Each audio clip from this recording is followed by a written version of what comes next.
আমি অনেক রাত পর্যন্ত টিভি দেখার অভ্যেস। আমি সোফার ওপরে শুয়ে টেলিভিশন দেখা অবস্থায় সেখানে ঘুমিয়ে যাই মাঝে মধ্যে। এবং বলে রাখা ভালো যে আমার ফ্যামিলিতে শুধুমাত্র আমার মা, আমার ছোট বোন এবং আমি থাকি। আমার বাসার পাশে আমার বড় কাকার বাড়ি, সেখানে শুধুমাত্র আমার কাকি এবং কাকা থাকে। আমার চাচাতো ভাই বোনেরা সবাই বাইরে থাকে। সেদিন রাতে আমি আমার ব্যবসার কাজ শেষ করে প্রতিদিনের মতো বাসায় খাওয়া দাওয়া শেষ করে আমি বসে যাই টেলিভিশনের সামনে। আমাদের টেলিভিশন রুমের পাশেই ছোট্ট একটি রুম আছে। সেই রুমটাতে আমার মা ইবাদত বন্দেগি করেন। আমার মা খুব নামাজি একজন মানুষ, একদিনের জন্য রাত্রে তাহাজ্জুদের নামাজ মিস করেন না। আমি সোফায় শুয়ে থাকা অবস্থায় হালকা হালকা ঘুমে আমি মাকে হেঁটে আমার রুমে আসছে যেন এরকম একটা শব্দ শুনতে পাই। আমি বুঝতে পারি, পরক্ষণে আমার ঘুমটা ভেঙে যায়। আমি খুব ভালো করে লক্ষ্য করে দেখলাম মা আমার সামনে দিয়ে হেঁটে যাওয়ার সময় একটা বড় কালো ছায়া মায়ের পিছু পিছু হাঁটছে। আমি মায়ের নামাজ পড়া রুমটিতে দরজার সামনে গিয়ে দাঁড়িয়ে আছি এবং সেই অবস্থায় আমি যত চিৎকার করার চেষ্টা করছি যে মা তোমার পেছনে ওটা কি, কিন্তু আমার মুখ দিয়ে কেন যেন কোনো শব্দ বের হচ্ছে না।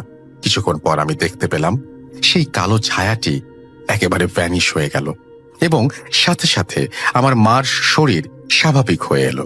আমি সোফা থেকে এক লাফ দিয়ে উঠে মায়ের কাছে গিয়ে মায়ের পায়ের গোড়ায় বসে পড়ে তাকে জড়িয়ে ধরে বলি, মা, তুমি কি কোনো কিছু খেয়াল করনি? আমি তোমাকে অনেক ডাকার চেষ্টা করছিলাম, কিন্তু আমার মুখ দিয়ে কোনো কথা বের হচ্ছিল না। মা আমাকে বলল, বাবা, তুমি এখন গিয়ে ঘুমিয়ে পড়ো। পাশের রুমে তোমার ছোট বোন ঘুমাচ্ছে, ও শুনতে পেলে ভয় পেয়ে যাবে।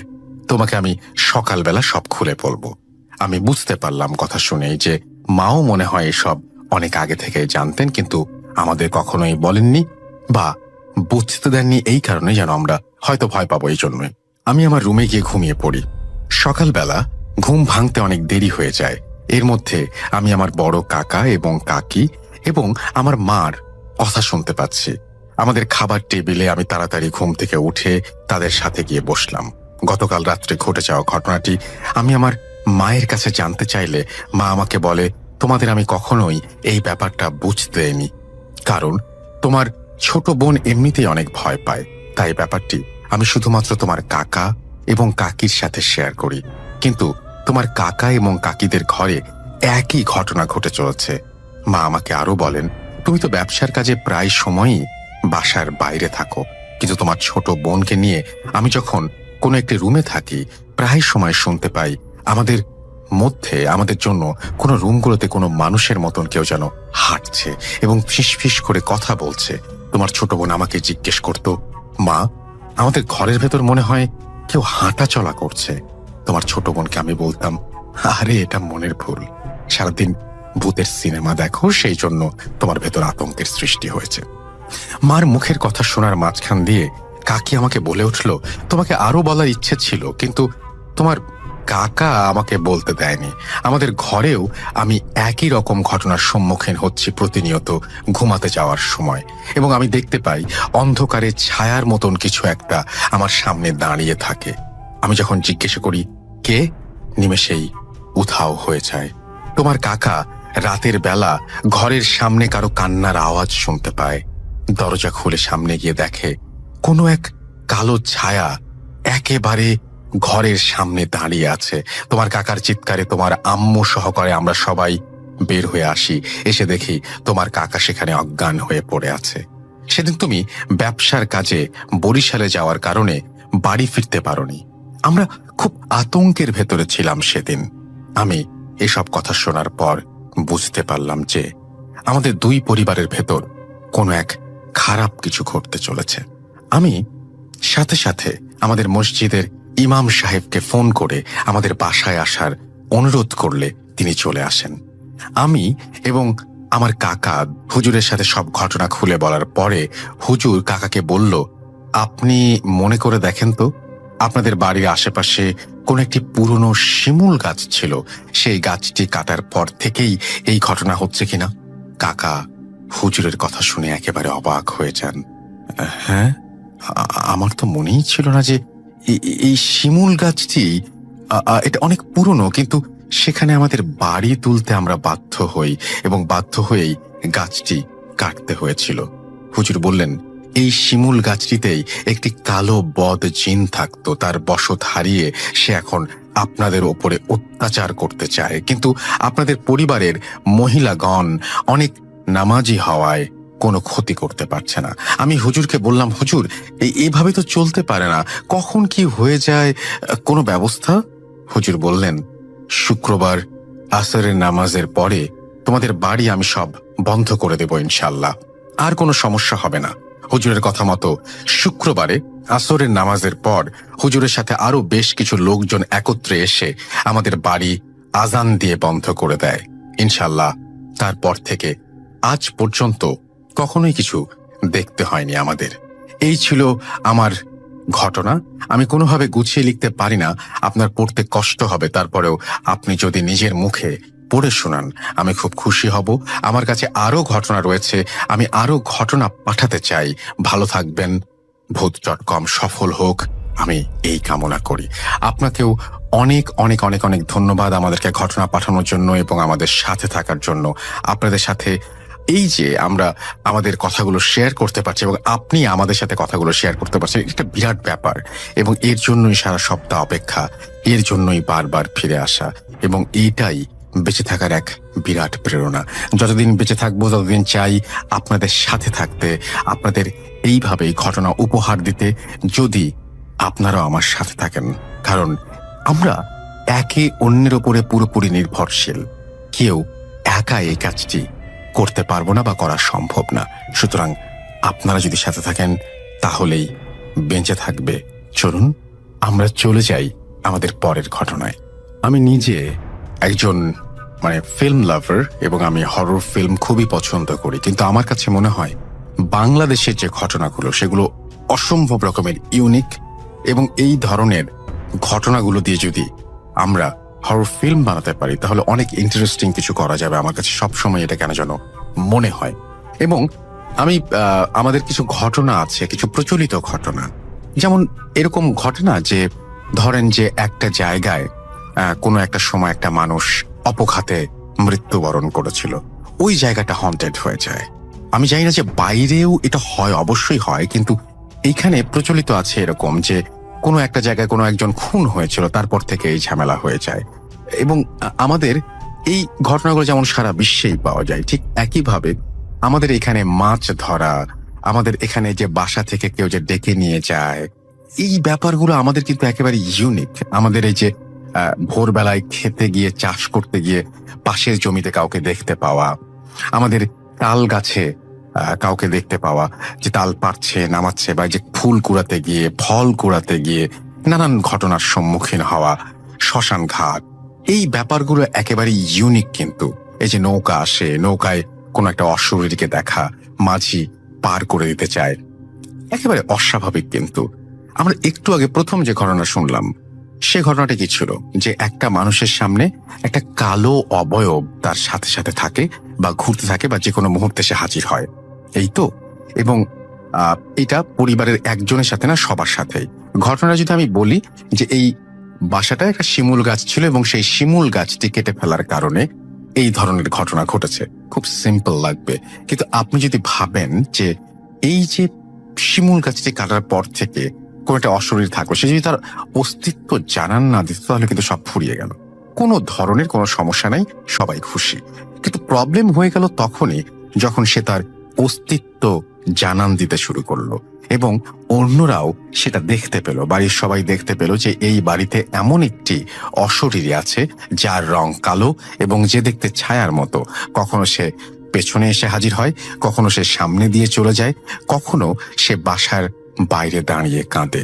দরজা খোলার সাথে সাথে দেখা যায় কিছু নেই। না, এমন হয় না যে কিছু নেই, এখানে উল্টোটা হয়। দরজা খোলার পরেও আপনি সেই অবয়ব বা সেই ছায়াটিকে দেখতে পারবেন। কি ভয়ঙ্কর! চিন্তা করুন, এইরকম একটি ছায়ার সঙ্গে একটা দিনও কি বসবাস করা সম্ভব? আমার তো মনে হয় না। আরো একবার মনে করিয়ে দিই, আমাদের ইমেল অ্যাড্রেস হচ্ছে russell.booth.com@gmail.com। আপনার নাম, ঠিকানা এবং ফোন নাম্বার সহ আপনার জীবনে ঘটে যাওয়া বা আপনার জানা সেরা ঘটনা লিখে পাঠিয়ে দেবেন আমাদের কাছে। ঘটনার শুরুতে অবশ্যই উল্লেখ করবেন ঘটনাটি আপনি স্টুডিওতে এসে শেয়ার করতে চান, নাকি আপনি চান আপনার ঘটনা আমরা পড়ে শোনাই? যারা দেশের বাইরে রয়েছেন তারা অডিও ক্লিপ পাঠাতে পারেন, এবং আমাদের সাথে সেই সাথে আপনারা যারা স্টুডিওতে আসতে চান প্লিজ আপনারা জানাবেন যে আপনারা স্টুডিওতে আসতে চান। যারা অডিও ক্লিপ রেকর্ড করবেন তারা একটা কোয়াইট প্লেস থেকে সুন্দর করে রেকর্ড করে ফেলবেন এবং কোনো মিউজিক ইউজ করবেন না। আমি একটু আগে একটু আগে বললে ভুল হবে, কয়েকদিন আগে আমি দেখছিলাম এরকম।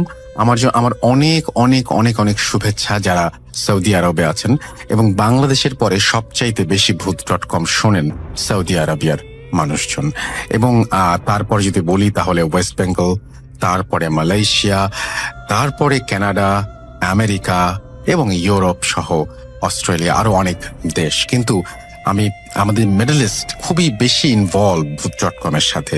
আপনাদের জন্য অনেক অনেক অনেক অনেক শুভকামনা, অনেক ভালোবাসা, এবং সেই সাথে অনেক বেশি শুভকামনা। প্রতিটা মুহূর্তে আপনারা ভালো থাকুন, প্রতিটা মুহূর্তে আপনারা দেশকে অনুভব করেন সেটা আমরা বুঝি, এবং আপনাদেরকেও বিশ্বাস করেন আমরা অনুভব করি। এবং যখন আপনারা শোনেন, যখন আপনারা পাঠান কোনো লেখা এবং আপনারা কোনো কিছু বলেন, তখন আমি নিজেও খুব ইমোশনাল হয়ে যাই। ভাই, এইভাবেই পাশে থেকে না জীবন।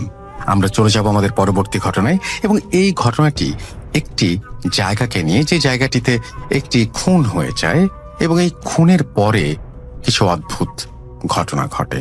অর্থাৎ ওই যে বললাম যে কিছু কিছু জায়গা কোনো একটা মানুষ যদি অপঘাতে বা একটু অস্বাভাবিকভাবে মারা যায় তারপরেই হন্টেড হয়ে যায়, তেমনই একটি ঘটনা। আশা করছি এই ঘটনাটি আপনাদের ভালো লাগবে। আমাদের ফেসবুক অ্যাড্রেস হচ্ছে www.facebook.com/russell.স্বাধীন, গিয়ে ঘুরে আসতে পারেন। আমি ততক্ষণে আপনাদের শুনিয়ে আসি এই চমৎকার ঘটনাটি। আশা করছি প্রতিটা মুহূর্তে আপনারা আমাদের সঙ্গেই থাকবেন। চলুন শুনে আসি আমাদের দ্বিতীয় ঘটনা। আসসালামু আলাইকুম ওয়া রাহমাতুল্লাহ। রাসেল ভাই, কেমন আছেন? জানি আপনি সবসময় ভালোর বলেই থাকেন, তারপর জিজ্ঞেস করলো। প্রথমেই আপনাকে ধন্যবাদ জানাই। আপনি অনেক কষ্ট করে এত সুন্দর একটা আয়োজন আমাদেরকে উপহার দেওয়ার জন্য। তারপরে ধন্যবাদ জানাই আপনার দ্বারা সহযোগী আছেন তাদেরকে, এবং সর্বশেষ ধন্যবাদ জানাচ্ছি ভূত.com এর যত লিসেনার আছেন যারা নিয়মিত ভূত.com শোনেন এবং ভয়ের রাজ্যে হারিয়ে দেন। প্রথমেই আমি আমার পরিচয়টা দিয়ে নিই। আমার নাম মোহাম্মদ রিপন। বর্তমানে আমি প্রবাসে থাকি। আমার বাড়ি বরিশাল বিভাগ, ঝালকাঠি জেলার কোনোয়া গ্রামে। আজকে যে আমি ঘটনাটা আপনাদেরকে শেয়ার করব, এটা আমার এক কাকার সাথে ঘটে যাওয়া ঘটনা। একদিন রাত্রেবেলা এক জায়গায় গিয়েছিলাম, গ্রামের বাড়িতে এক আত্মীয়ের। সেখানে কারেন্ট ছিল না, তো সেখানে বসে কাকার সাথে গল্প গুজব করার ফাঁকে ঘটনাটা কাকা আমার সাথে বলেছিল।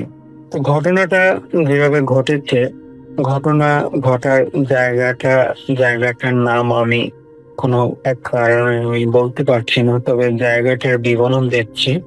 যে গ্রামের বাড়ি এক পাশে খাল আর এক পাশে জঙ্গল, মাঝখান দিয়ে একটা ইটের ছোট রাস্তা। যেখানে কাকার সাথে ঘটনাটা ঘটেছিল সেখানে তার কিছুদিন আগে সেখানে একটা খুন হয়, আর সেই খুনটা হয় অনেক বীভৎস ভাবে। যে মৃত ব্যক্তির মাথাটা একদম আলাদা করা থাকে, চারপাশে রক্তে রঞ্জিত থাকে, চারপাশে একদম রক্তে ছড়ানো থাকে। বোঝা যায় যে লোকটা বাঁচার জন্য অনেক বস্তবস্তি করেছে, অনেক চেষ্টা করেছে, কিন্তু পারে নাই। ঘটনাটা যেখানে ঘটেছিল সেখানে আশেপাশে বাড়ি নেই, বাড়ি একটু দূরে একটা রাস্তা, সে রাস্তাটা পেরিয়ে বাড়ি শুরু হয়। তো ওই ঘটনা ঘটার পর থেকে ওই রাস্তার ভিতরে মানুষের ভিতরে একটা ভয় কাজ করতে শুরু করলো। এমনিতেই জায়গাটা ভয়ঙ্কর, যে এক পাশে জঙ্গল আর এক পাশে খাল, মাঝখান দিয়ে ইটের ছোট রাস্তা। একটু দিনের বেলায় সেখানে একটু অন্ধকার অন্ধকার থাকে। তা আমার কাকা তার এক শ্বশুর বাড়ি আছে, ওখানে যেতে হলে ওই রাস্তা দিয়ে যেতে হয়। তো কাকা শ্বশুর বাড়ি বেড়াতে গিয়েছিল, তো ওখান থেকে বাজারটা আবার একটু দূরে, ওই রাস্তাটা পেরিয়ে তারপর বাজার। তো কাকা বাজারে গিয়েছিল সন্ধ্যার পরে। সন্ধ্যার পরে বাজারে যাওয়ার পরে কাকা আবার একটু বিড়ি সিগারেট পান খাওয়ার নেশা। আর মানুষের সাথে কথা বললে তার আর কিছু হুঁশ থাকে না, তো সময় কখন চলে যায় সে বলতে পারে না। তো কাকা সন্ধ্যার পরে বাজারে গিয়ে আড্ডা শুরু করলো। আড্ডা দিতে দিতে দিতে তাস খেলায় আবার আমার কাকায় বিড়ি সিগারেট। তো আড্ডা দিতে দিতে অনেক সময় হয়েছে, প্রায় রাত 12টার মতো বেজে গেল। তো কাকা কি করবে, কাকা ওখান থেকে রওনা দিল।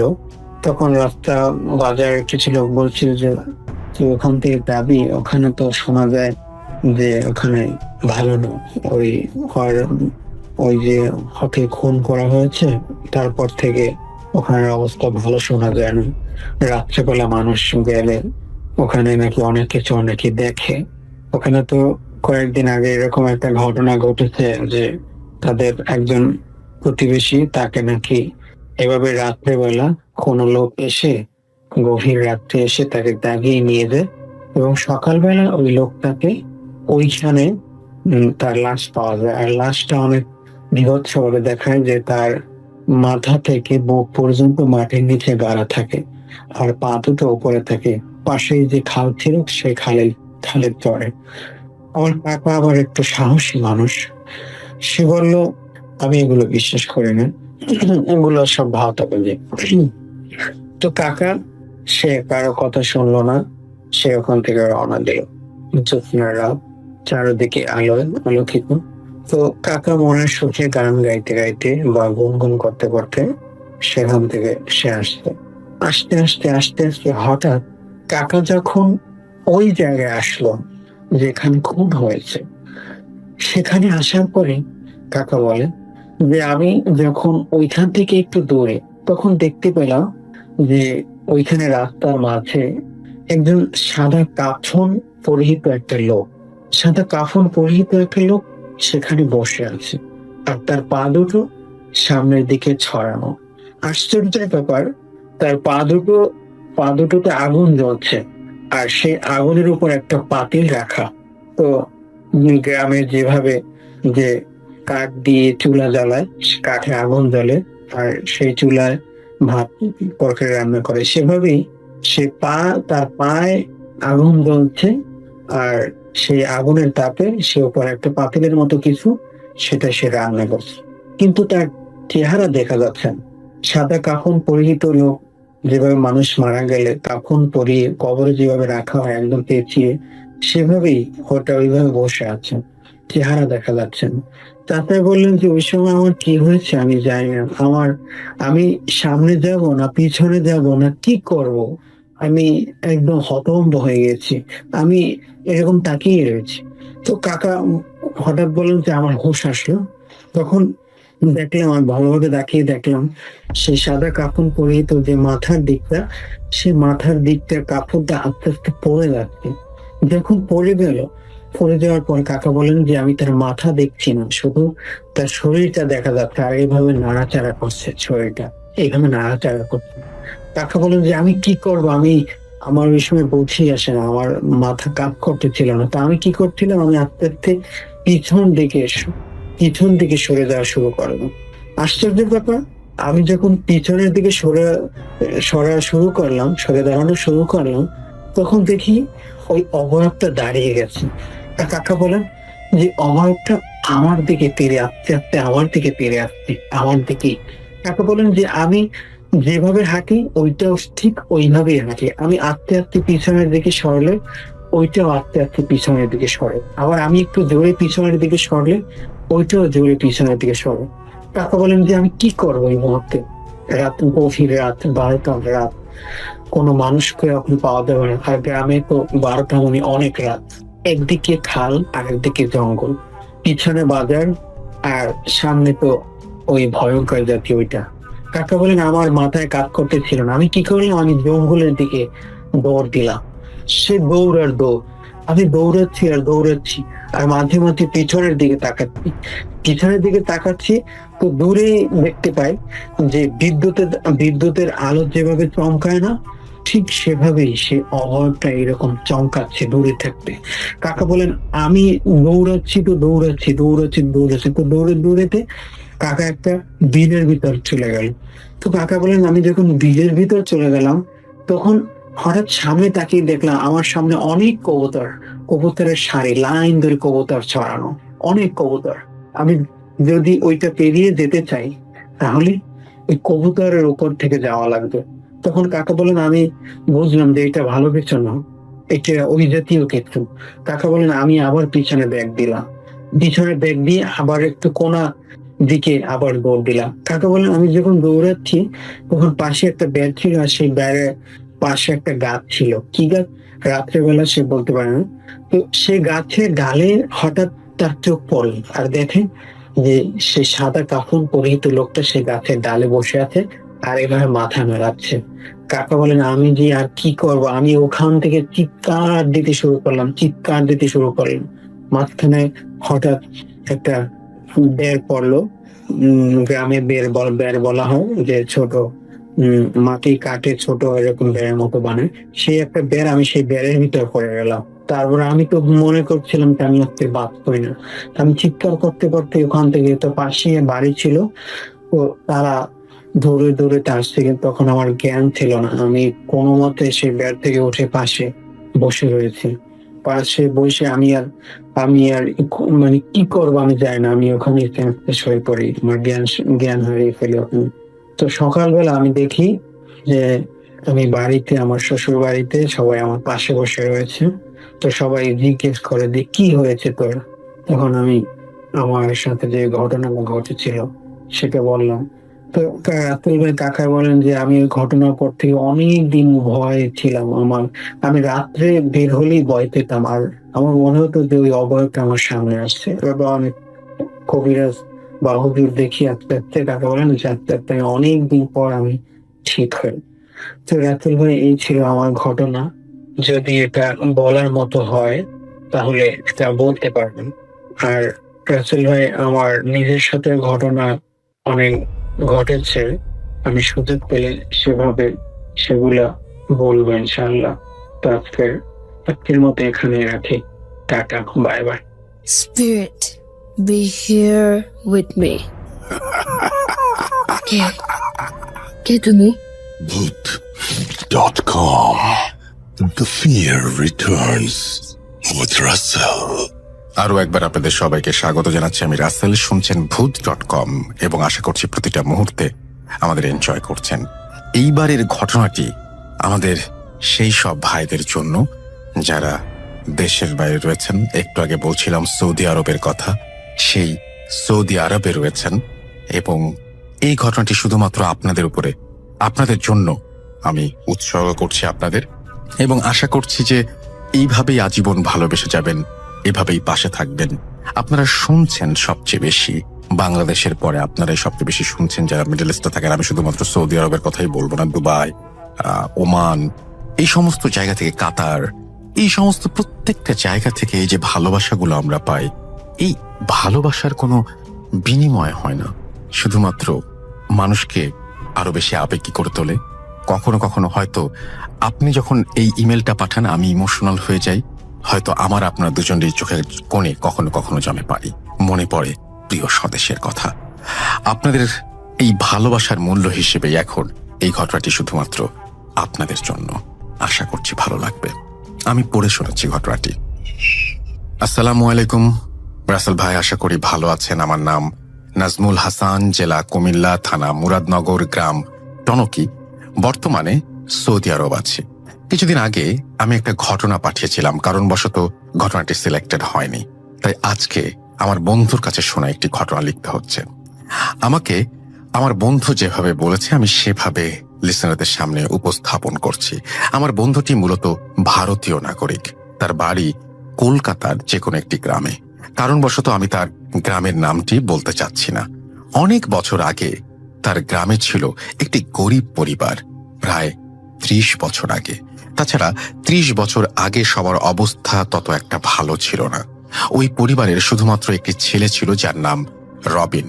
রবিন 9ম শ্রেণীতে পড়তো। টাকা পয়সার কারণে হঠাৎ তার লেখাপড়া বন্ধ হয়ে যায়। লেখাপড়া বন্ধ হবার মাসখানেক পর তার বাবা বলল, রবিন বসে থেকে লাভ কি? আমি যে জমিদার বাড়িতে কাজ করতাম, তুই গিয়ে বল আমার নাম বললে তোকে একটা চাকরি দেবে। রবিন বলল, আচ্ছা বাবা, ঠিক আছে, কালকে আমি রওনা দেব, তুমি জমিদার বাড়ির ঠিকানা দিয়ে দিও আমাকে। যেমন কথা তেমন কাজ। পরের দিন সকালে তার বাবা তাকে জমিদার বাড়ির ঠিকানা দিয়ে দিল। খানিক কয়েক মাইল পথ হেঁটে তারপরে বাসে চড়ে রবিন রওনা হলো জমিদার বাড়ির উদ্দেশ্যে। রীতিমতো রবিন জমিদার বাড়িতে পৌঁছাতে পৌঁছাতে সন্ধ্যা হয়ে গেল। সন্ধ্যা, চারিদিকে পাখির কিচিরমিচির, অনেক গাছগাছালি, দেখতে প্রায় ভুতুরে পরিবেশ। রবিন মনে মনে ভাবল, এটা কি জমিদার বাড়ি না ভূতের বাড়ি? জমিদার বাড়ির দারোয়ানের কাছে তার বাবা আব্দুল্লাহ নাম বলতেই জমিদার বাড়ির দারোয়ান তার বাবাকে চিনে ফেললো এবং বলল, তুমি আব্দুল্লাহ ছেলে, যাও যাও, ভেতরে যাও। দারোয়ান গিয়ে জমিদার বাবুর কাছে তার পরিচয় দিলেন এবং জমিদার বাবু বললেন, তুমি হলে আব্দুল্লাহর ছেলে। তোমার বাবা আমার সাথে অনেক বছর যাবৎ কাজ করেছিলেন। তোমার বাবা একজন সৎ মানুষ ছিলেন। তোমার বাবা যেহেতু বলেছেন তোমার একটা কাজ হয়ে যাবে, আজকে তো রাত হয়ে গেছে, খাবার দাবার শেষ করে দারোয়ান তোমাকে একটি রুম দেখিয়ে দেবে, তুমি ওইটাতে থাকো, কালকে সকালে কথা হবে। রবিন বললেন, আচ্ছা বাবু মশাই, ঠিক আছে। পরের দিন সকালে রবিন বাবু মশাইয়ের কাছে আসলো এবং বলল, বাবু মশাই, আমার কি কাজ? রাজাবাবু বললেন, লেখাপড়া কতটুকু করেছিস, কিছু জানিস? রবিন বলল, নবম শ্রেণী পর্যন্ত পড়েছি। রাজামশাই বললেন, তা একটু পড়লে তো ভালো, একটা সরকারি দপ্তরে চাকরি পেয়ে যেতে। রবিন বলল, রাজাবাবু গরিবের আর পড়ালেখা, আমার সরকারি দপ্তরে চাকরি, তা আকাশ কুসুম পরিকল্পনার মতন। আচ্ছা বাবা, ঠিক আছে, তোকে আমি ভালো দেখে একটা স্কুলে ভর্তি করিয়ে দেব, দিনের বেলায় টুকটাক কাজ করবি, রাতে পড়ালেখা করবি। রবিন বলল, তাহলে তো ভালোই হয়। কিছুদিন যাওয়ার পর রবিনকে তার রাজাবাবু একটি স্কুলে ভর্তি করিয়ে দেয়। রাজাবাবুর কথা মতোই দিনের বেলা টুকটাক কাজ করে স্কুলে যায় এবং রাত হলে সে পড়তে বসে। তারপর আর সময়টা ছিল সন্ধে 7টা থেকে 11টা পর্যন্ত। রীতিমতো তার রুটিন সে চালিয়ে যাচ্ছে। হঠাৎ একদিন রাত 10টা বাজে, আকাশে মেঘের ছাপ এবং চারিদিকে বিদ্যুৎ চমকাচ্ছে। রবিন ভাবলেন, দরজা জানালা বন্ধ করে দেই, বাতাসের সঙ্গে ধুলাবালি, হয়তো কখন যেন ধুলাবালি, এবং তারপরে বৃষ্টি এসে পড়ে। যখনই রবিন দরজা বন্ধ করতে গেল অথবা জানালা বন্ধ করতে যাবে, জানালার ফাঁক দিয়ে দেখলো দূরে পুকুরের পাড়ে একটি মেয়ে বসে আছে। হালকা বিদ্যুৎ চমকানোর কারণে ঝাপসা দেখতে পেল। রবিন ভাবল এটা মনের ভুল হতে পারে। সেটা ভেবে রবিন জানালা বন্ধ করে দিল। পরের দিন রীতিমতো সে উঠে বাড়ির টুকটাক কাজ করে স্কুলে গিয়ে বিকেলে আবার টুকটাক কাজ করে সন্ধ্যার দিকে রবিন পড়তে বসলো এবং পড়তে গিয়ে ঘড়ির কাঁটা প্রায় 10টা ছুঁই ছুঁই রবিন শুনতে পেল নুপুরের আওয়াজ। রবিন ভাবল, এত রাতে এখানে মেয়ে আসছে কোত্থেকে? কিছুক্ষণ পর রবিন খেয়াল করলো যে নুপুরের আওয়াজটি তারই দরজার সামনের দিক থেকে আসছে। হঠাৎ দরজায় কড়া নাড়ল কেউ এবং বলল, কে আছেন, দরজাটা খুলুন। রবিন বলল, কে তুমি? মেয়েটি বলল, তুমি আমাকে চিনবে না, দরজাটা খোলো, পরিচয় দিলে চিনতে পারবে। রবিন দরজাটা খুলে দিল। রবিন বলল, কে আপনি, আর এত রাতে আপনি কোথা থেকে আসলেন? মেয়েটি বলল, জঙ্গলের বিপরীত দিকে আমার বাড়ি। আমার কিছু ছাগল আছে, আর আমার ছাগলগুলো প্রত্যেক দিন এই জঙ্গলে চড়াই। সন্ধ্যায় বাড়িতে প্রায় সব ছাগলই দেখতে পাচ্ছি, শুধু একটা মাত্র ছাগল বাড়িতে যায়নি, তাই খুঁজতে বের হয়ে আসছি। খুঁজতে খুঁজতে রাত হয়ে গেছে। রবিন বলল, তো আপনি পেয়েছেন? মেয়েটি বলল, পাইনি, তাই তো আপনার কাছে আসলাম জিজ্ঞেস করতে যে আপনারা কি আমার ছাগলটাকে আপনাদের বাগানের বা বাড়ির আশেপাশে কোথাও দেখেছেন? রবিন বলল, না, আমাদের বাগানে কোনো ছাগল আসেনি। রবিন বলল, আপনি যে এত রাত্রে আপনি এখানে এসেছেন, আপনার জন্য আপনার বাড়িতে কেউ চিন্তা করছে না? মেয়েটি বলল, না, আমার জন্য চিন্তা করার কেউ নেই, কারণ যে বাড়িতে আমি থাকতাম আমি একাই, আমার আর কেউ নেই। রবিন কথাটি শুনে মনে খুব কষ্ট পেল। ততক্ষণে মেয়েটি বলে উঠল, আজকে আমি যাই, কালকে আসবো। রবিন কিছু বলার আগেই মেয়েটি চলে গেল। রবিন ভাবল, মেয়েটি কালকে আসবে কেন, কি কারণে? তাছাড়া মেয়েটির নাম তো জানা হয়নি। দেখা যাক, কালকে আসলে নাম জানা যাবে। অন্যদিনের মতো রবিন তার দিনের কাজ শেষ করে যখন রাতে পড়তে বসে, তখন ভাবল, আজকে কি মেয়েটি আসবে? ঘড়ির কাঁটা যখন প্রায় রাত 11টা, তখনই একটি মেয়ের কণ্ঠের আওয়াজ সে শুনতে পেল এবং রবিনকে বলল যে দরজাটি খোলো। রবিন বলল, কে তুমি? মেয়েটি বলল, আরে চিনতে পারছো না, আমি গতকাল রাত্রে এসেছিলাম।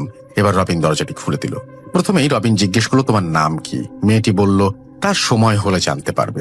মেয়েটি এবং রবিন তাদের মধ্যে কথাবার্তা চলতে লাগলো। রবিনের মেয়েটিকে ধীরে ধীরে ভালো লাগতে শুরু করলো।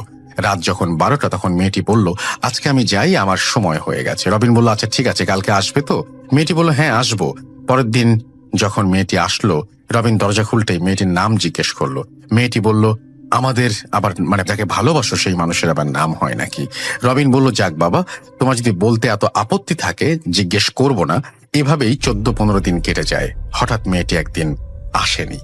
ওই দিন রবিনের মন ছটফট করতে শুরু করলো, আর রবিন নিজেকে প্রশ্ন করতে লাগলো আজকে কেন আসেনি। এরকম করে আরো একদিন পার হয়ে গেল। রাজাবাবু বললেন, কি রবিন, তোর সবসময় মন মলিন থাকে কেন? বাড়িতে মা বাবার কথা মনে পড়ছে নাকি? রবিন কথাটি লুকানোর জন্য বলল, না বাবু মশাই, লেখাপড়ার একটু চাপ, এই আর কি। তারপরের দিন মেয়েটি আসলো। রবিন বলল, গত 2 দিন তুমি কোথায় ছিলে? তুমি আসোনি, আমার অনেক খারাপ লেগেছে। মেয়েটি বলল, আমি বিশেষ একটা কাজে জড়িয়ে পড়েছিলাম, আগামী 10 দিন আর আসতে পারবো না। তোমাকে বার্তাটি দেওয়ার জন্যই আমি আজকে এসেছি। রবিন বলল, কি বলছো? মেয়েটি বলল, এই কাজটা শেষ হয়ে গেলে আমার আর কোনো কাজ থাকবে না, সারা জীবন তুমি আর আমি একসাথে থাকবো। রবিন বলল, আচ্ছা ঠিক আছে, সারা জীবন থাকতে পারি, 10 দিন কষ্ট করে থাকতে পারবো তাহলে। এই 10 দিনে রবিনের হাল অবস্থা অনেক খারাপ হয়ে যায়। বাবুমশাই রবিনের অবস্থা দেখে ভালো একটি ডাক্তার দেখালো। ডাক্তার বললেন, তার সমস্যা কি? বাবুমশাই বললেন, কোনো কিছু খেতে চায় না, রাতে ঘুমাতেও চায় না। ডাক্তার টেস্ট করে দেখলো সবকিছু ঠিক আছে, তবে রবিন খুব দুর্বল।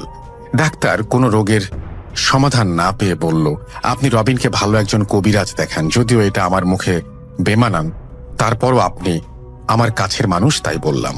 আর নতুবা ওনার গ্রামের বাড়ি পাঠিয়ে দিন, ওনার যা অবস্থা উনি বেশি দিন বাঁচতে পারবেন না। বাবুমশাই পরের দিনই একজন দারোয়ানকে সঙ্গে করে রবিনকে তার গ্রামের বাড়ি পাঠিয়ে দিল, এবং দারোয়ান বিস্তারিত তার বাবা মাকে বলে দিল সে খাবার দাবার খায় না, ঘুমায় না। বাবুমশাই বলছেন ভালো একজন কবিরাজ দেখাতে। রবিনের হাল অবস্থা দেখে তার মা কান্নায় ভেঙে পড়লেন। তিনি রবিনের বাবাকে দোষারোপ করতে লাগলেন, কেন পাঠিয়েছিলে ওই জমিদার বাড়িতে? যদি না পাঠাতে তাহলে আজকে আমার এই দিন দেখতে হতো না। রবিনের বাবাও ভেঙে পড়েন, কি আর করার, পুরুষ মানুষ শক্ত না হয়ে পারেন না। রবিনের বাবা বললেন, চুপ করো, আমি যাচ্ছি কবিরাজের বাড়ি, দেখে কিছু একটা ব্যবস্থা করা যায় কিনা। দৌড়ে গিয়ে রবিনের বাবা কবিরাজের বাড়ির সামনে কবিরাজকে দেখতে পেলেন। কবিরাজ বললেন, কি হয়েছে আব্দুল্লাহ, এত দৌড় দিয়ে আসছো কেন? আব্দুল্লাহ বললেন, আগে চলেন আমার বাড়ি, আমার ছেলের অবস্থা খুব খারাপ। আব্দুল্লাহ তার সঙ্গে করে কবিরাজকে তার বাড়ি নিয়ে গেল। কবিরাজ আব্দুল্লাহকে দেখে বললেন, মায়ানি ধরেছে। আব্দুল্লাহ বললেন, মায়ানি কি? কবিরাজ বললেন, ছেলে হলে মেয়ের চেহারায় আসে, আর মেয়ে হলে ছেলের চেহারা ধরে আসে এবং জাদুটোনায় তাকে বশ করে। আব্দুল্লাহ বললেন, কবিরাজ মশাই, তুমি একটা বিহিত করো। কবিরাজ বললেন, আগে তার মুখ থেকে সবকিছু শুনতে হবে, তার সাথে কি কি ঘটেছিল। রবিন এতই অসুস্থ যে জোরে কথা বলতে পারছিল না। কবিরাজ কোন রকম তার কথাগুলো শোনেন, তারপর বললেন, আমি দেখি শনিবারে কি করা যায়। আব্দুল্লাহ বললেন, শনিবার আরো 2 দিন বাকি, আজকে কিছু করা যায় না? কবিরাজ বললেন, আমি যা জানি আমার মতো করে করতে দাও, এত উতলা হয়েও না। 2 দিন পর কবিরাজ আব্দুল্লাহর বাড়িতে আসলো, সঙ্গে কিছু পশু পাখির হাড়, কিছু সাদা কাপড়, কিছু রং বেরঙের মোমবাতি, আরো কত কি নিয়ে আসলো। তারপর কবিরাজ মশাই ধ্যানে বসলেন এবং ধ্যান থেকে বের হবার পরে বললেন, তোমার ছেলেকে বাঁচানো মুশকিল। আব্দুল্লাহ বললেন, কেন? তুমি না কবিরাজ, তোমার কাছে একটা বিহিত হওয়ার কথা। কবিরাজ বললেন, সবকিছুর সমাধান এত সহজ নয়। তোমার ছেলে 1 মাসের মধ্যে মারা যাবে, আর তুমি যদি চাও তোমার ছেলের একটাই পথ আছে। আব্দুল্লাহ বলেন, আমার ছেলের জন্য যা কিছু করা দরকার আমি করতে রাজি। কবিরাজ বললেন, তুমি না তোমার ছেলেকে দিয়ে করাতে হবে সেটা। যদি সে ঠিকঠাক মতো করে করতে পারে তাহলে সে বেঁচে যাবে, আর যদি ভয় পায় বা অন্য কিছু হয়ে যায় তাহলে আমার দোষ দিতে পারবে না। আব্দুল্লাহ বললেন, দেখি কালকে চিন্তা করে বলবো আপনাকে। কবিরাজ বলল, এই পানি পড়াটা ওকে 3 বেলা খাইয়ে দিও, কিছুটা সে শক্তি পাবে আর নিজে চলতে পারবে। পরের দিন তোমরা ভেবে চিন্তে আমার কাছে এসে বলো, কারণ পানি পড়া আর যাই দেই না কেন তোমার ছেলেকে 1 মাসের বেশি বাঁচাতে পারবো না।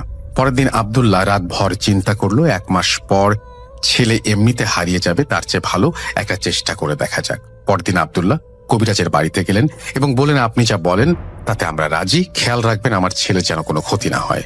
কবিরাজ বললেন, আরে সেটা তোমার ভাবতে হবে না, তোমার ছেলেকে যদি বাঁচিয়ে তুলি তাহলে আমারও একটা নাম হবে।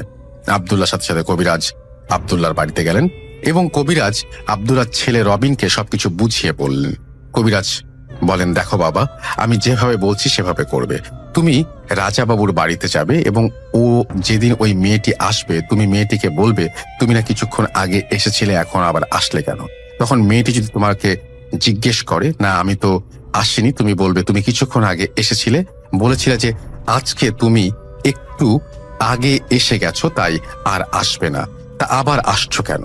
তারপর যেভাবে ঘটনা ঘটলো, মেয়েটি বলল না আমি আসিনি। রবিন বলল না তুমি বলেছিলে কালকে আবার 8টার সময় আসবে। মেয়েটি বলল না তাহলে অন্য কেউ। রবিন হেসে বলল অন্য কেউ কিভাবে হবে? তোমার মতন চেহারা, তোমার মতন কথাবার্তা।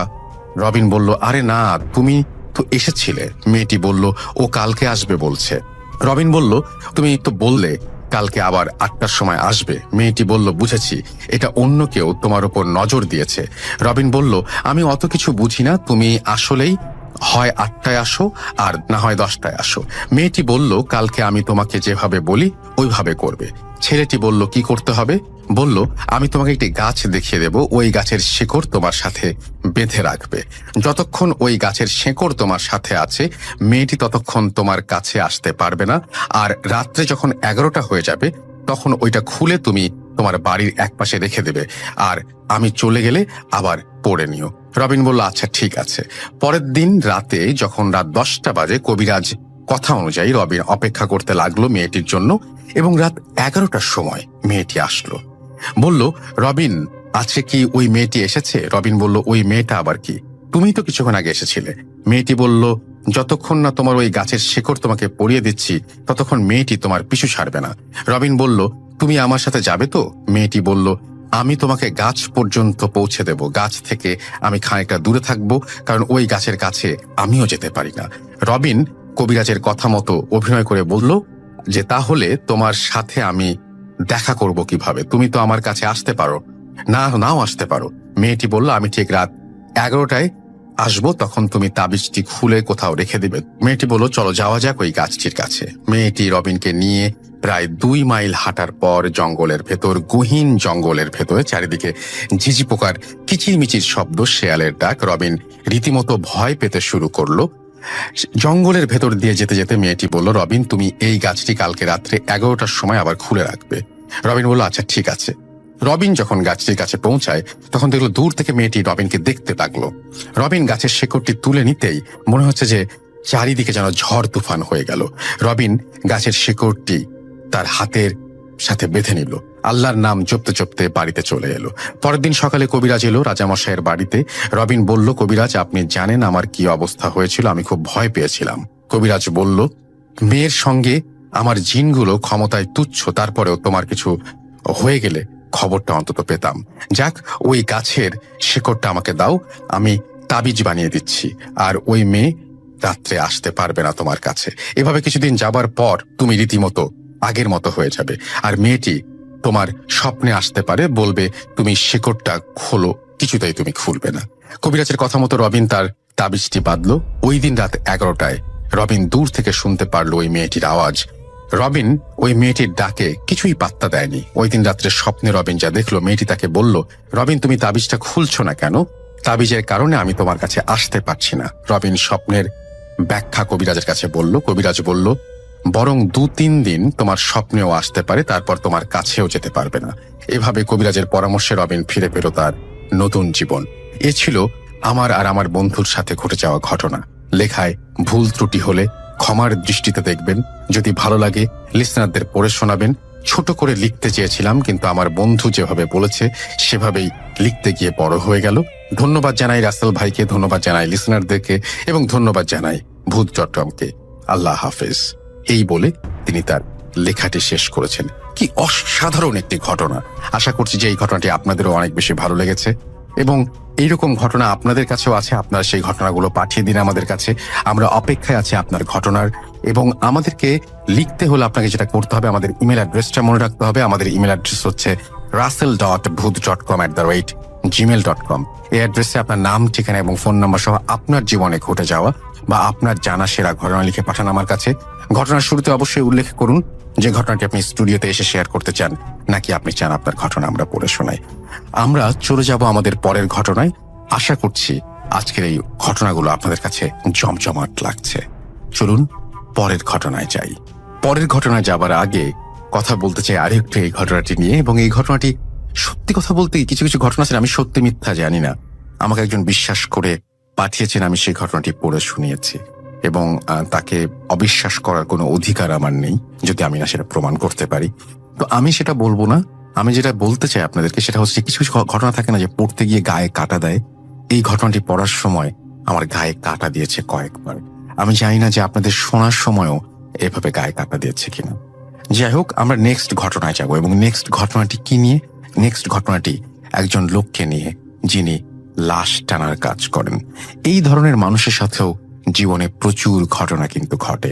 আমরা সেই রকম একটি মানুষই এই মুহূর্তে আপনাদের সামনে হাজির করব, তার ঘটনা আমরা শুনবো এবং সেই সাথে আপনারাও এরকম ঘটনা পেলে প্লিজ আমাদের জানাবেন। আমাদের ফেসবুক পেজ ভিজিট করতে ভুলবেন না, www.facebook.com/rasel.shatheen। এই হচ্ছে আমাদের অ্যাড্রেস। আমরা সৌদি আরববাসীর জন্য, যারা সৌদি আরবে আমাদের বাঙালি ভাইরা রয়েছেন এবং একই সাথে আমাদের যারা বাঙালি বলেছি আমি, বাংলাদেশি এবং পশ্চিমবঙ্গ এবং পূর্ববঙ্গ মানে যেটাই বলেন না কেন সব জায়গার যারা বাংলা ভাষাভাষী মানুষ আছেন, যারা সৌদি আরবে থাকছেন, তাদের জন্য উৎসর্গ করলাম। এবং আপনারা এইভাবেই ভালো থাকবেন, মিলেমিশে থাকবেন, একসাথে থাকবেন এবং এভাবেই দেশকে ভালোবাসবেন, ভূত.com এর পাশে থাকবেন। আমি খুবই খুশি যে যখন আপনারা দেশীয় সংস্কৃতি, দেশীয় রীতিনীতি, রেওয়াজ এগুলো মিস করেন এবং এগুলোর সাথে একাত্ম হতে চান, তখন ভূত.com একটা প্ল্যাটফর্ম, যে প্ল্যাটফর্ম আপনাদের সামনে আপনাদের সাথে একটা দারুণ মানে এই এলাকার একদম সংস্কৃতির সাথে উঠে থাকা বা মিশে থাকা এবং একেবারে মানুষের মুখে মুখে প্রচলিত এরকম, এবং সেই সাথে এখানকার সাধারণ মানুষ লিখছেন এই সমস্ত ঘটনাগুলো আপনাদের কাছে পৌঁছে দিতে পারছি, আলহামদুলিল্লাহ। সেই জন্য আমিও সৃষ্টিকর্তাকে ধন্যবাদ জানাই আপনাদের সবাইকে এবং আশা করছি যে এভাবেই পাশে থাকবেন। আমরা এখন চলে যাব লাশ টানা সেই ভদ্রলোকের ঘটনাটিতে। আশা করছি এই ঘটনাটি আপনারা এনজয় করবেন। যদি একটু আপনাদের আনন্দ দিতে পারি তাহলে আমার সমস্ত কষ্ট সার্থক হবে, ভালো লাগবে আমাদের প্রতিটা মুহূর্ত। চলুন শুনে আসি আরো একটি ঘটনা, লাশ টানার ঘটনা। আসসালামু আলাইকুম রাসেল ভাই, আশা করি ভালো আছেন। আমি মোহাম্মদ তরিকুল ইসলাম তপু, জামালপুর জেলা মেলান্দ থানা মল্লিকাডাঙ্গা গ্রাম থেকে বলছি। আমি পেশায় একজন ওয়ার্কার। তো আমি অনেকদিন যাবতীয় ভূত আমি শুনি, 2010 সাল থেকে ভূত আমি শুনি। তো কোনো সময় ঘটনা পাঠায় নেই কিংবা পাঠানোর মতো ইচ্ছাও করি নেই, খালি শুনতামই। তো আজ হঠাৎ করে পাঠানোর খুব ইচ্ছা হলো, একটা ঘটনা পাঠাই। তো ঘটনাটা হচ্ছে আমাদের মেলান্দ থানা যিনি আর কি লাশ টানেন, সুইসাইড মার্ডার গেছে লাশ টানেন, ওনাকে নিয়ে। তো ওনার বাড়ি আমাদের পাশের গ্রামেই। ওনাকে আমি বললি যে আপনি তো অনেক লাশ টানেন, তো আপনার সাথে অবশ্যই কিছু না কিছু ঘটনা আছে, যদি আমার সাথে একটা ঘটনা শেয়ার করতেন আমি ভূত.com এ শেয়ার করবো। সে বলছে হ্যাঁ শেয়ার করতে পারো, কোনো সমস্যা নেই, তার কোনো আপত্তি নেই। তার জন্য আমি ঘটনাটা শেয়ার করছি। তো ওনার নাম মোহাম্মদ সুরুজ, আমরা সবাই ওনাকে লাশ টানা সুরুজ বলেই চিনি। তো মেলান্দ থানা যতগুলো লাশ আছে সব কিন্তু উনিই টানেন। সেই মোতাবেক তার কাছে একদিন খবর আসে যে এক গ্রামে আমাদের থানা থেকে দূরে, শেষের দিকে আর কি, অন্য থানার আগে আর কি, আমাদের থানার ভিতরে অনেক দূরে একটা লাশ আছে, যে লাশটা কিনা আপনার গর্ভবতী একজন মহিলার সাথে বাচ্চাও আছে, বাচ্চা এবং মা দুজনই আর কি ডেড। সেই লাশটা আনতেই তিনি যাবেন। তো তিনি যাওয়ার পরে দেখতেছেন লাশের কাছে কোনো লোকজনই নাই তেমন, রক্তে পুরা মেঝেটা ভিজে আছে, বাচ্চাটা একটা সাইডে পড়ে আছে আর মাটা এক সাইডে পড়ে আছে। তিনি তার লাশ তোলা ব্যাগের ভিতরে তার মাকে তুলেন, বাচ্চাটাকে আপনার একটা কাপড় দিয়ে আর কি পেঁচায় ভ্যানের ভিতরে তুলেন। তো বাঁধেন, রশি দিয়ে বাঁধেন, যেহেতু বৃষ্টির দিন ছিল, প্যাক কাদা ছিল রাস্তার ভিতরে, বাঁধে তিনি আসতে থাকেন। তো পুলিশ মোটরসাইকেল আগে এসে পড়ে, তিনি অত্যন্ত সাহসী ছিলেন, আমরা ছোট থেকে দেখতেছি তিনি লাশ টানেন। তো তিনি যখন রাস্তা দিয়ে আসতেছিলেন, তার কাছে মনে হচ্ছিল যে পেছনে বাচ্চা কান্না করতেছে। এসব ওই থাকে তার সাথে বরাবরই, তিনি ভয় পান না, তিনি পেছন ফিরে তাকান না, তিনি অত্যন্ত সাহসী একজন লোক, পিছন ফিরে তাকান না। তো আস্তে আস্তে আপনার তার বাড়িটা ছিল থানার থেকে 4 কিলোমিটার দূরে। তো তিনি লাশ নিয়ে থানাতে যেতে হলে তার বাড়ির সামনে দিয়ে আর কি যেতে হবে। তো তখন রাতের 3টা বাজে। তো উনি অনেক ক্লান্ত ছিলেন। তিনি ভাবলেন কালকে সকালে আমি লাশ থানাতে নিয়ে যাব। এই জন্য তিনি কি করলেন, তার বাড়িতে লাশ সহ ভ্যানটা ঢুকাই দিলেন। ঢুকাই দেওয়ার পরে কিন্তু লাশ বাইরে রাখা যাবে না, শিয়াল কুকুর এসব যদি আর কি লাশের কোনো ক্ষয়ক্ষতি করে, মানে কোনো জখম করে, তাহলে তার কৈফিয়ত দিতে হবে। তার জন্য তিনি কি করলেন, কোনো এক লোকের সাহায্য নিয়ে তিনি লাশটা তার ঘরের মেঝেতে শোয়া রাখলেন। আর যে বাচ্চাটা ছিল সে বাচ্চাটাকে একটা পুটলির ভেতর বেঁধে তার দরজার সাথে ঝুলায় রাখলেন। তার ওয়াইফ অনেক চিল্লাচিল্লি করতেছিল যে লাশ নিয়ে ঘরে আসছে এই সেই। এটা আসলে যে কেউ আর কি রাগ পাবে। তো ওয়াইফ চিল্লাচিল্লি করে ওনাদের সাইডের ঘরে চলে গেলেন। তো উনি লাশ মেঝেতে শোয়া খাওয়া দাওয়া করে একাই আর কি বিছানায় শুয়ে পড়লেন। শুয়ে পড়ে তার শরীর যেহেতু অনেক ক্লান্ত ছিল, তিনি সাথে সাথে আর কি ঘুমিয়ে পড়লেন। তো তার ঘুম ভাঙে একটা বাচ্চার কান্নার আওয়াজে, দেখতে প্রচন্ড জোরে বাচ্চা কান্না করতেছে। তো তার শরীর ক্লান্ত থাকায় তিনি তেমন কেয়ার করলেন না, তিনি পাশ ফিরে ঘুমিয়ে গেলেন। একটু পরে তার ঘুম ভাঙলো, প্রচন্ড একটা ব্যথা অনুভব গালের ভিতরে, কে যেন একটা জোরে চর দিয়েছে, থাপ্পড় দিয়েছে তাকে। তে থতমত খেয়ে চমকে ঘুম থেকে যেন উঠার পরে বসে দেখতেছে সে যে লাশটার মেঝেতে শোয়া রাখছে মা, সে বলতেছে তুই আমার বাচ্চাটাকে ওখানে চলে রাখছস কে, আমার বাচ্চাটা তুই আমার বুকে ফিরে দে, অনু চলে রাখছস কে, এরকম ভাবে তাকে বলতাছে। সে স্বপ্নে দেখতেছে না, বাস্তবে দেখতেছে, কিচ্ছুই বুঝতেছে না। সে কোনো কথা বলতে পারতেছে না, পুরো ফ্রিজ হয়ে গেছে, এরকম একটা অবস্থা। এসব বলার পরে সেই মহিলাটা তাকে আরেকটা চর মারে। এই চর মারার পরে সে আর কি সেন্সলেস হয়ে যায়, ব্যথা এত জোরে চর মারে যে সে সেন্সলেস হয়ে যায়। তারপর সকালবেলা যখন দেখতেছে, পুলিশে দেখতেছে থানাতে এখনো লাশ আসে নাই, কালকে রাত্রে আমরা লাশ পাঠায় দিলাম, সে এখনো লাশ আনে নাই। তো তার বাড়িতে পুলিশেরা তার বাড়িতে যাওয়ার পরে দেখতেছে সে প্রচন্ড জ্বর, তার মাথা তুলতে পারতেছে না, প্রচন্ড শরীর ব্যথা। তো তাদের পুলিশের সাথে এসব শেয়ার করে। তারপর পুলিশে অন্য লোক আনে লাশ থানাত নিয়ে যায়, পোস্টমর্টম করে তার আত্মীয় স্বজনের কাছে হস্তান্তর করে। তো এই ছিল রাসেল ভাই ঘটনা। যদি ভালো লাগে বন্ধুদের সাথে শেয়ার করবেন। আর হয়তো গুছিয়ে বলতে পারি নেই, মাইক্রোফোনের সামনে কথা বলে আমার অভ্যাস নাই। যদি কোনো ভুল ত্রুটি হয়ে থাকে তাহলে ক্ষমা সুন্দর দৃষ্টিতে দেখবেন। আসসালামু আলাইকুম। Spirit, be here with me. কে তুমি? Bhoot.com. The fear returns with Russell. একটি শব্দ মা, কিন্তু এই মা মানে অনেক কিছু। এই মা শব্দটি আমাদের সবচেয়ে প্রিয় শব্দ। এই মা মানে আমাদের রক্ত মাংসের মা। এই মা মানে আমাদের দেশ। আরো একবার মনে করে দিই আপনাদের সবাইকে যে চারিদিকে যতই নেগেটিভ নিউজ পড়েন, আপনি আপনার মতো ভালো থাকুন, ভালোর দলে থাকুন, এবং এই নেগেটিভ নিউজগুলোর আড়াল করে দিয়ে, এগুলোকে বন্ধ করে দিয়ে এমন কিছু করার চেষ্টা করুন, বা এমন কিছু করুন যেটা সারা পৃথিবী অবাক হয়ে, যেটার প্রশংসা করে, সারা পৃথিবী যেন অবাক হয়ে তাকিয়ে থাকে, এবং আরো মানুষজন যেন ইন্সপায়ার্ড হয় এইরকম কোনো একটা কিছু করতে। তো আমরা এখন যেটা করব সেটা হচ্ছে, যে একটু আগে বলছিলাম মা প্রসঙ্গে, তো মায়ের জন্য একটি সন্তানের দোয়া, এইরকম ধরনের একটি ঘটনা আমরা শোনাতে চাই আপনাদেরকে। এবং এই ধরনের ঘটনা বা যে কোনো ধরনের ঘটনা যেটা ভয়ের, সেটা যদি আপনার কাছে থাকে তাহলে অবশ্যই আমাকে লিখতে ভুলবেন না। আমাকে ইমেল করার অ্যাড্রেস হচ্ছে russell.booth.com@gmail.com। আপনার নাম, ঠিকানা এবং ফোন নাম্বার সহ আপনার জীবনে ঘটে যাওয়া বা আপনার জানা সেরা ঘটনা লিখে পাঠিয়ে দিন আমাদের কাছে। ঘটনার শুরুতে অবশ্যই উল্লেখ করুন যে এই ঘটনাটি আপনি স্টুডিওতে এসে শেয়ার করতে চান, নাকি আপনি চান আপনার ঘটনা আমরা পড়ে শোনাই। যারা দেশের বাইরে রয়েছেন তারা সরাসরি অডিও ক্লিপ পাঠাতে পারেন বা লিখেও পাঠাতে পারেন ঘটনাটি। চলে যাচ্ছি আমাদের পরের ঘটনায়, সাথেই থাকবেন। নমস্কার রাসেল ভাই, আমি অর্ক কুমিল্লা জেলার কোন এক গ্রাম থেকে বলছি। কিছু কারণে আমার গ্রামের নামটি এখানে উল্লেখ করতে চাচ্ছি না। গত শুক্রবার এক ভাই ওনার মায়ের সাথে ঘটে যাওয়া ব্ল্যাক ম্যাজিকের ঘটনা ভূত.com-এ শেয়ার করেছিলেন।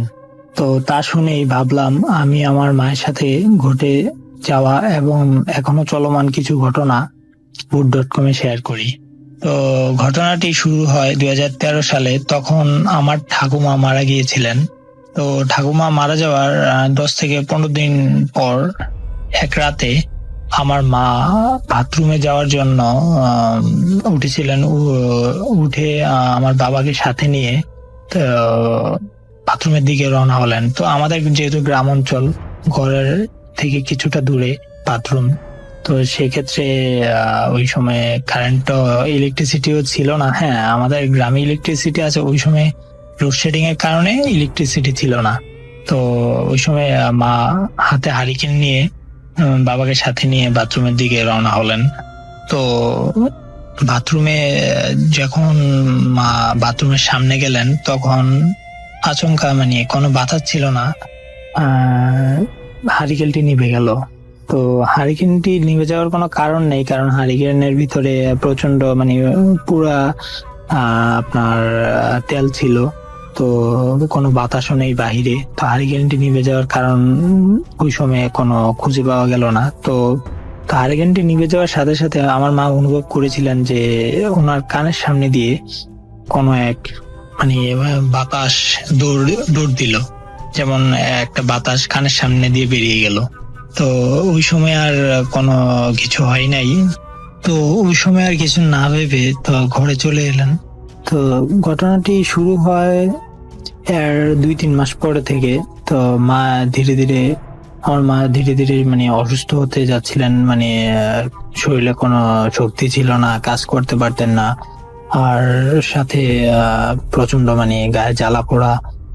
মানে আমার মা এমনও রাত গেছে যে মনে করেন যে আপনার ঘুমাতে পারতো না, সারা রাত কান্না করতো, হাঁটা চলা করতো, মার পা টিপে দিতে হতো। আপনার পুরো শরীর, মা বলতো যে পুরো শরীর জ্বালা পোড়া করছে।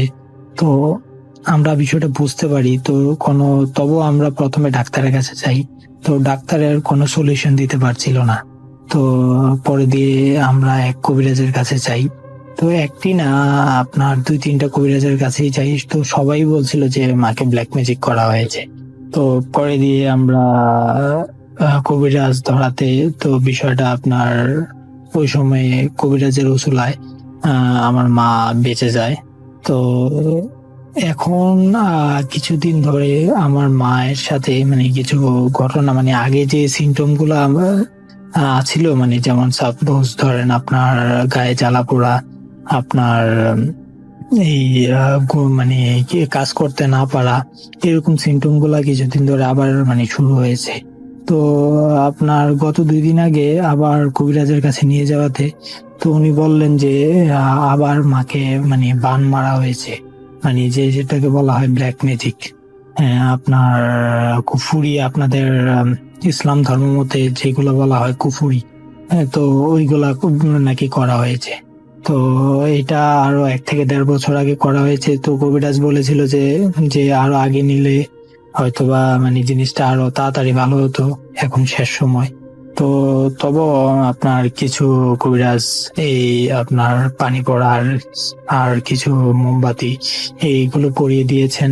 তো এইগুলা এখন রিচুয়াল আপনার কাজ চলছে। তো আমার মায়ের জন্য সবাই আশীর্বাদ করবেন, কেননা আমার মাকে একবার ওরা কারা আমি জানি না সঠিক, তো অনুভব করতে পারি যে কারা এই জঘন্য কাজ করেছেন।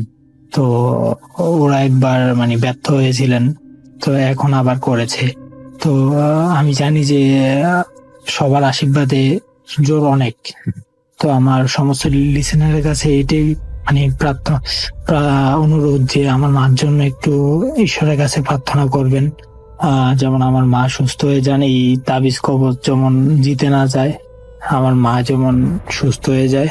তো কারণ আমার মা বাবা ছাড়া আর এই পৃথিবীতে আমাদের কেউ নেই। তো আমার মার জন্য সবাই দোয়া করবেন, আশীর্বাদ করবেন, যেমন আমার মা তাড়াতাড়ি সুস্থ হয়ে যায় আর হেরে যায় যেমন এই কুফুরি, যে কালো জাদুর যে জিনিসগুলো আছে এগুলো যেমন হেরে যায়। সমস্ত লিসেনারকে শুভকামনা জানিয়ে ভূত.com-এ শুভকামনা জানিয়ে আমি আমার ঘটনা শেষ করছি। ধন্যবাদ। Spirit, be here with me. কে তুমি? Boot.com